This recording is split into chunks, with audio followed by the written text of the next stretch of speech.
Welcome to this week's edition of Inside Warhawk Football on UWW-TV. I'm your host, AJ Kober, joined by Warhawk Football head coach, Jace Rindahl. Coach, Whitewater took their first loss at the hands of lacrosse on Saturday.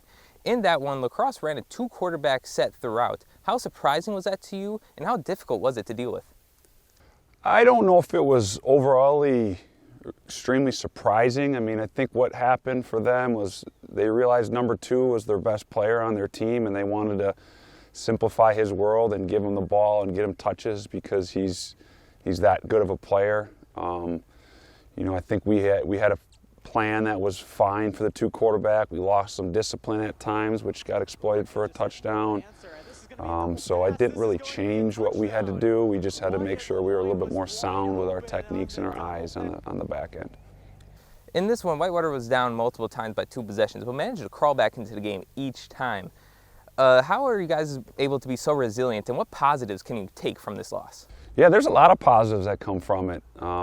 First of all, it's my responsibility to have the team ready, and I did not do that. So 100% falls on my shoulders. You look at the start of the game, we fumbled at the +5, and then the next series we trip and fall, and they have an 84-yard touchdown. So that's a 14-point swing that you can't have versus a really good opponent like that. So. But we got a tough team. You mentioned resilience. We try to block out the scoreboard. Don't let that be a distraction. Try to compete every snap to the best of your ability. Be consistent with that, and just compete at a high level. You mentioned the turnovers for Whitewater. You guys fumbled 3 times in this one. Is ball security going to be an emphasis going forward? Yeah, ball security is an emphasis that we have every week. Going back to what I said at the last question is I didn't have the guys ready, so we gotta be better in that area.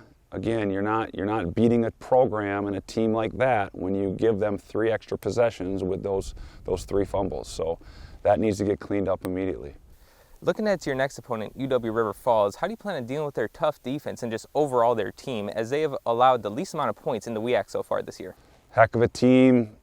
Again, that coach has been there for many years, so he's really got his foundation and his program set.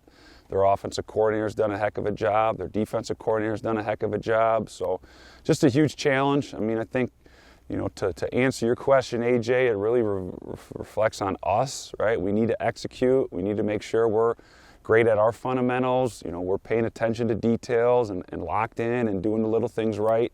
So I think, when you ask a question like that, it's really not so much about the opponent. It's more about us and us handling our business the right way. Well, thanks for your time, Coach, and we'll see you next week. Thanks, AJ. This has been this week's edition of Inside Warhawk Football on UWW-TV.